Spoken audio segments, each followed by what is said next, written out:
வணக்கம். நான் உன் வேட்டையன் வந்து பச்சைக்கிளியாக மாறிட்டேன். வணக்கம் வணக்கம் வணக்கம். பச்சைக்கிளி வந்திருக்கேன். தமிழ்நாடு மக்களுக்கும் தமிழ்நாடு இளைஞருக்கும் ஒரு வேண்டுகோள் வைக்கிறார்கள்.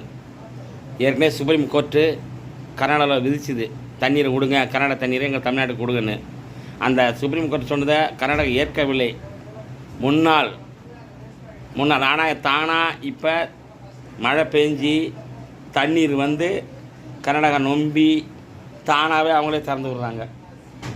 இது வந்து எவ்வளோ மக்கள், விவசாய மக்கள் அரும்பாடுபட்டார்கள். தண்ணி வரலன்னு நிறையா போராட்டங்கள், நிறைய மக்கள் எவ்வளோ கஷ்டப்பட்டார்கள். நம்ம தமிழ்நாட்டு இளைஞர்களும் தமிழ்நாடு மக்களும். ஆனால் இப்போ கர்நாடகா தண்ணீர் தானாக திறந்து தானாக வரப்பட்டது. மக்களுக்கு ரொம்ப மகிழ்ச்சி. ஆனால் கர்நாடகா தண்ணீர் வந்து தமிழ்நாடு மக்களோட அது கண்ணீர். பல வருஷமாக எல்லா மக்களும் தண்ணி எப்போ வரும்னு காத்துக்கிட்டே இருந்தாங்க. இப்போது ஆடிப்பெருக்கு கூட தண்ணி லேட்டாக தான் வந்தது, ஆனால் வந்துருச்சு தண்ணி.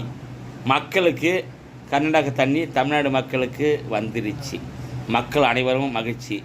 நம்ம இந்த தமிழ்நாடு அரசாங்கம் மாற்றமும் வந்துருச்சு, தண்ணீரும் வந்துருச்சு.